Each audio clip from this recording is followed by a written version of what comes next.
Alright, how's it going everyone? It is December 3rd today, and I'm on the farm for this afternoon. It's a nice 40 degrees out, barely any wind, nice and sunny.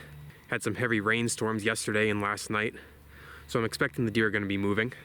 I was planning to hunt all day today, but if you guys seen my recent video, I got a deer double yesterday, so I had to take the morning to prep those two and get them to the butcher.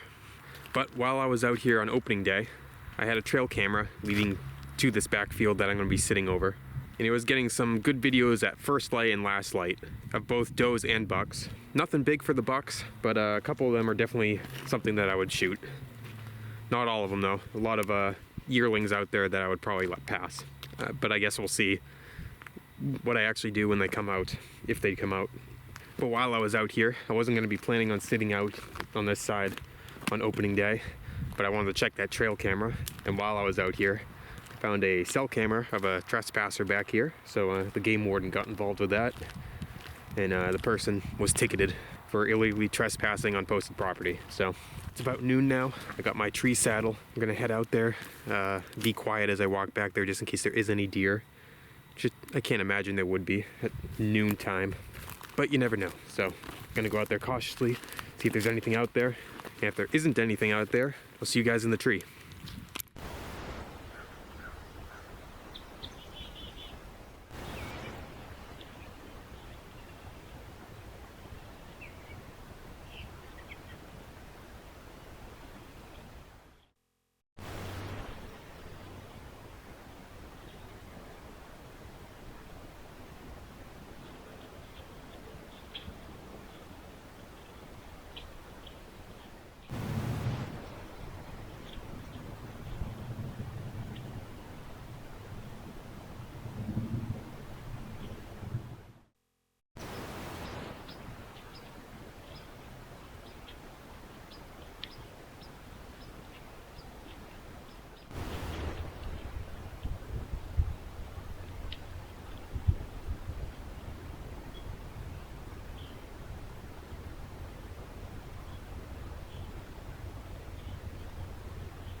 Still tons of clover out here.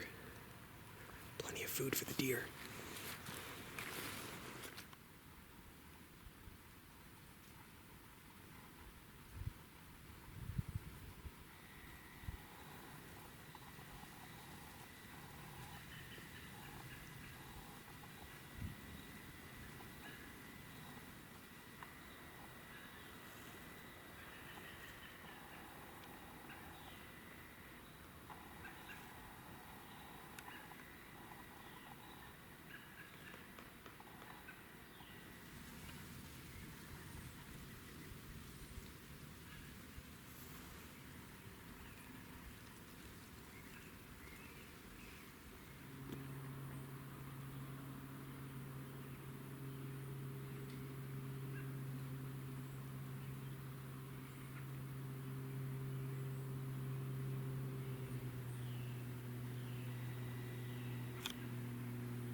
Shot right over the back of him.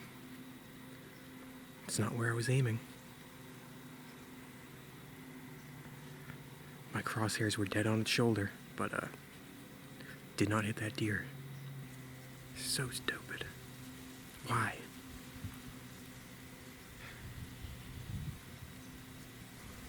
Still early. It's only like 1:30 or something. So I guess I'll wait, see what happens, but I don't know. That should have been a dead deer. I have no idea why that didn't hit where I was aiming.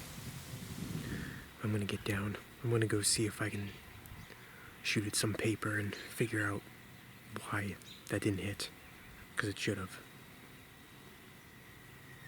Should have knocked her down right there where I was aiming. I don't know why I didn't.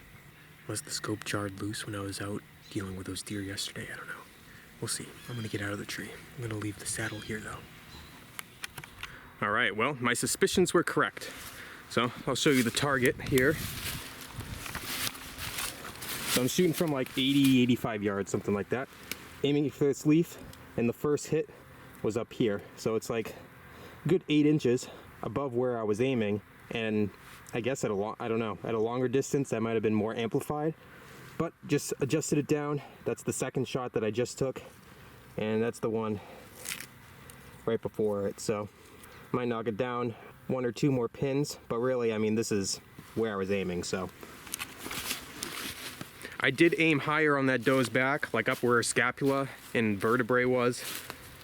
Because I figured, with the distance she was probably 100 yards out there, the bullet would drop a little bit, being a slug gun, and that would make for a more perfect shot. But with this shooting 8+ inches over the top of where I'm aiming, most certainly it went right over her back, and I missed her entirely. I mean, I could see it in the footage. It goes over her back and hits some rocks behind her, and she just jumps from the shock of it. She didn't actually get hit or anything, so yeah. I'm gonna head back out there. It's about 2:45, so I have 2 more hours left to shoot in light. I hope that didn't just screw up this spot for a while. I'm just gonna hope that something comes at last light. But I'll see you guys back out in the tree.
just rewatched the footage.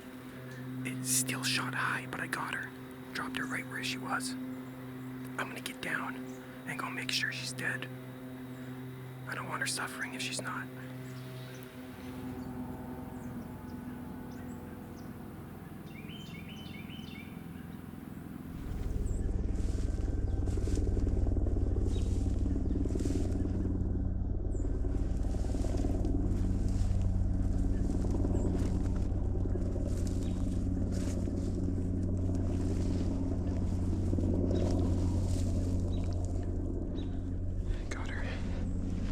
Yes.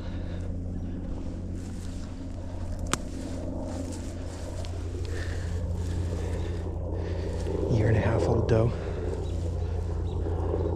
Nothing big. Should be good eating though. I don't know if you can see, that's where the shot went in. Yeah, I guess it was aiming right here, so it's about right. Sweet. Alright, I got her. It's only like a year and a half old doe. She's not super big. Only like 100 pounds maybe. But double the size of the doe fawn I got yesterday, so I'm happy with that. She was the only one that came out. She was by herself, so I left my tree saddle stuff in the tree, except for the ladders, because those are more noticeable than the camera arm and such. I'm going to be back out here not tomorrow, but the day after that in the morning, so I want the saddle still up there, or the stand and stuff, so that I can come out here and just quickly get up there early in the morning before anything comes out. But I'll show you her quick on the ground, but I'm trying not to make much noise or be out here too long because I don't want to disturb any other deer that are in the area. But let me show you her. She's probably just about 85 yards. Probably a similar distance that I was practicing at. Here she is. It's not huge, as I said. A year and a half old deer, my guess. She's gonna be some good eating though.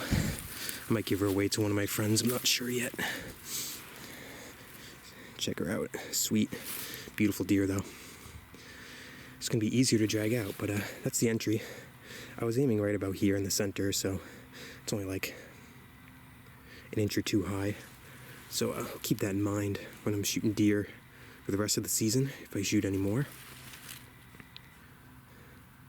But alright, I'm gonna get her out of this field and then I'll show you her with me. Alright, here she is. As I said, not a big doe, but she'll be some good eating. She's got a light.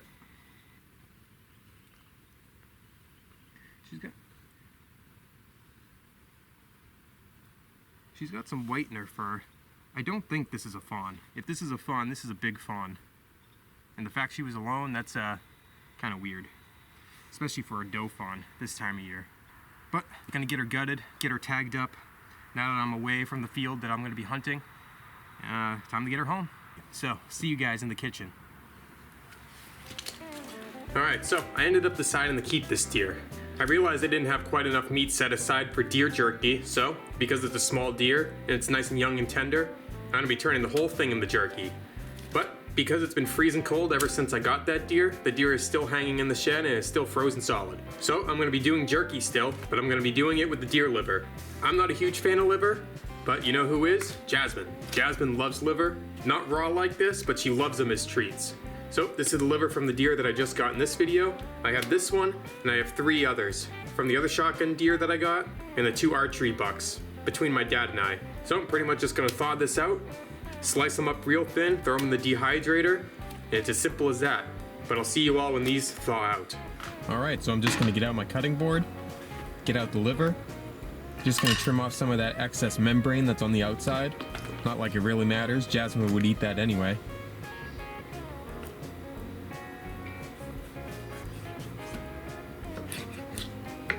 Throw that away. Then I'm just gonna take the liver and cut it into real thin slices.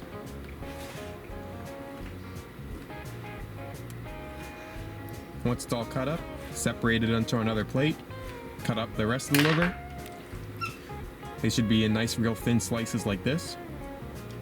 Once all the liver's cut up, time to bring it to the dehydrator. Get out my trays.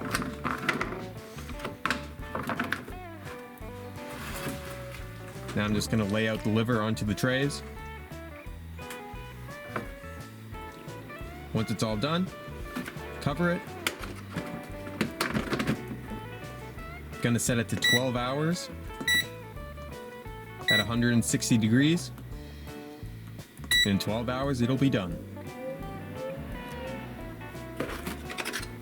After 12 hours, they should be nice and crispy, no moisture in there at all. Perfect. All right, so the jerky's been done for a couple days down here. It's actually been pretty funny. I'm doing this in my basement and Jasmine never comes down here, but she has been coming down here multiple times a day, just sitting right in front of the dehydrator waiting to get some of these liver treats. I've given her a couple already, but she is sitting on the floor staring at me and staring at this, so I'm not gonna keep her waiting any longer. You want your liver treats? Huh? Here you go. Yeah.